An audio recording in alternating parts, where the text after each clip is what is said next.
এত মারাত্মক প্রজাতির যে জীব সেটি পৃথিবীতে দেখা যায়, যার মধ্যে মানুষও একটি অন্যতম প্রজাতি। এবং মনে করা হয় মানুষ যে বাঁদর জাতীয় কোনো প্রাণী থেকে বিবর্তিত হয়ে বর্তমান রূপ পেয়েছে। কিন্তু প্রশ্ন আসে, যদি মানুষ বাঁদর থেকেই বিবর্তিত হয়ে থাকে, তাহলে বর্তমানে এখনও বাঁদর, গরিলা বা শিম্পাঞ্জি কেন দেখা যায়? এবং অনেকে তো যে ইভলিউশন থিওরি সেটিই মানতে চান না। এই সম্পর্কেই মারাত্মক চাঞ্চল্যকর একটি থিওরি প্রকাশ করেছেন ইউনাইটেড স্টেটসের ডক্টর এলিস সিলভার, যিনি বলেছেন পৃথিবীতে মানুষ বিবর্তনের মাধ্যমে আসেনি। এবং তিনি তার বই human are not from earth আর scientific evolutions of the evidence বইটিতে রীতিমতো যুক্তি দিয়ে প্রমাণ করতে চেয়েছেন মানুষ পৃথিবীর জীব নয়।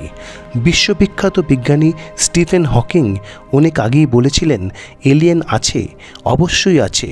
নাসার গবেষকরা কেপলার টেলিস্কোপের সাহায্যে এমন 20টি গ্রহের সন্ধান পেয়েছেন যাদের মধ্যে সম্ভবত প্রাণ আছে।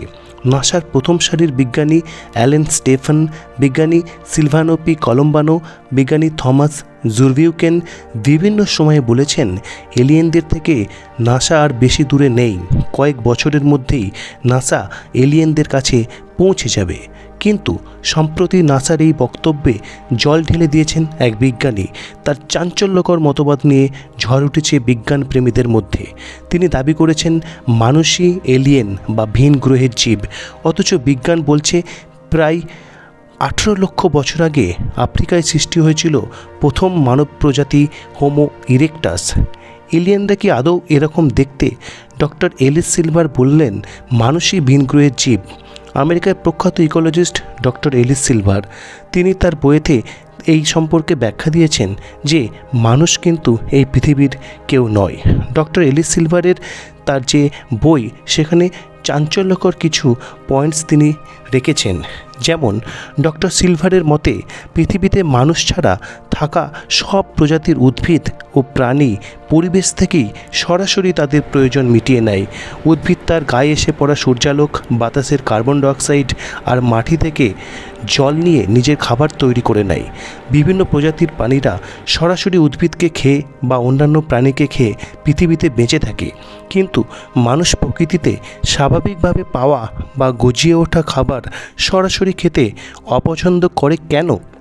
ডক্টর সিলভারের মতে সরাসরি পরিবেশ থেকে নেওয়া খাবার হজম করতে পারে না একমাত্র মানুষই, তাই সে অন্যভাবে তার খাদ্যের প্রয়োজন মেটায়। মানুষ যদি পৃথিবীরই জীব হতো, তাহলে সে বাকি প্রাণীদের মতো পরিবেশ থেকে পাওয়া খাবার সরাসরি খেয়ে হজম করতে পারত। দ্বিতীয়ত, মানুষকে এই গ্রহের সবচেয়ে উন্নত প্রাণী বলে মনে করা হয়, কিন্তু ডক্টর সিলভারের মতে মানুষই হলো পৃথিবীর সবচেয়ে খাপছাড়া একটি জীব। মানুষই হলো পৃথিবীর জলবায়ুতে টিকে থাকার পক্ষে সবচেয়ে অনুপযুক্ত জীব, কারণ পৃথিবীর বাকি সব জীব সারা জীবন খোলা আকাশের নিচে প্রখর রৌদ্র, তুমুল ঝড় বৃষ্টি সহ্য করে বেঁচে থাকতে পারে। মানুষ কেন পৃথিবীর বাকি সব প্রাণীর মতো বৃষ্টিতে ঘন্টার পর ঘন্টা ভিজতে পারে না? কয়েক ঘন্টার বেশি সূর্যের প্রখর রৌদ্রে থাকলে একমাত্র মানুষেরই কেন সানস্ট্রোক হয়? সূর্যের আলোয় বেশিক্ষণ থাকলে আমাদের ত্বকের চামড়া কালো হয়ে যায় কেন? কেন সূর্যের আলোয় মানুষেরই চোখ ধাঁধিয়ে যায়, অন্য প্রাণীদের তো তা হয় না? এগুলি কি প্রমাণ করে না সূর্যরশ্মি মানুষের পক্ষে উপযুক্ত নয় এবং মানুষ থাকতো কোনো নরম আলোয় ভরা গ্রহতে? তৃতীয়ত, মানুষের মধ্যেই প্রচুর দীর্ঘস্থায়ী রোগ বা ক্রনিক ডিজিজ দেখা যায় কেন? ডক্টর সিলভারের মতে ব্যাক পেন হলো মানুষের অন্যতম দীর্ঘস্থায়ী রোগ। পৃথিবীর বেশিরভাগ মানুষ এই রোগে ভোগেন, কারণ মানুষ পৃথিবীর অন্যান্য প্রাণীর মতো চার পায়ে হাঁটে না, ফলে হাঁটাচলা ও বিভিন্ন কাজে মাধ্যাকর্ষণের সাহায্য পায় না। পৃথিবীর বাকি প্রাণীদের কি ঘাড়ে, পিঠে, কোমরে ব্যথা হয়? মানুষের এই ব্যাকপেন রোগটিই প্রমাণ করে মানুষের দেহ অন্য কোনো গ্রহে বসবাসের উপযুক্ত হয়ে সৃষ্টি হয়েছিল, যে গ্রহের মাধ্যাকর্ষণ ছিল পৃথিবীর তুলনায় অনেক কমজোরি। চতুর্থত, পৃথিবীতে থাকা কিছু দীর্ঘস্থায়ী প্রাণী যেমন আফ্রিকার হাতি, অ্যালডাব্রা ইত্যাদি 40-এর পর চালচে রোগের মধ্যে পড়ে। বয়সের সঙ্গে সঙ্গে তাদের শ্রবণ ক্ষমতা কমে যায়। পৃথিবীর কোনো মানুষই 100% সুস্থ নয়। কেন? প্রত্যেকেই এক বা একাধিক রোগে ভোগেন এবং মানব শিশুর মাথা বড় হওয়ার জন্য নারীদের স্বাভাবিক উপায়ে প্রসব করতে প্রবল যন্ত্রণা ভোগ করতে হয় এবং ডক্টর সিলভার মনে করেন প্রসব করতে গিয়ে আজ পর্যন্ত পৃথিবীতে লক্ষ লক্ষ মা ও শিশুর মৃত্যু হয়েছে। মানুষ ছাড়া পৃথিবীর অন্য কোনো প্রজাতির লক্ষ লক্ষ স্ত্রী বা প্রাণী ও শাবকের প্রসবকালে মারা গিয়েছে কি?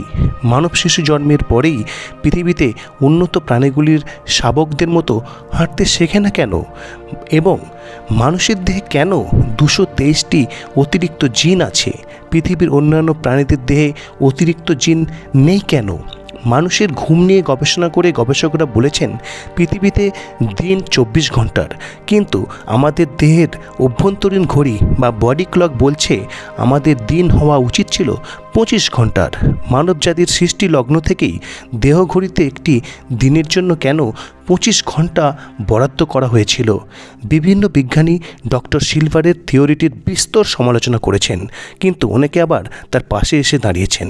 তারা বলেছেন ডক্টর সিলভার যে যুক্তিগুলি হাজির করেছেন সেগুলি কিন্তু একেবারেই ফেলে দেওয়ার মতো নয়। সত্যিই তো পৃথিবীর অন্যান্য প্রজাতির জীবের চেয়ে আমরাই কেন আলাদা হলাম?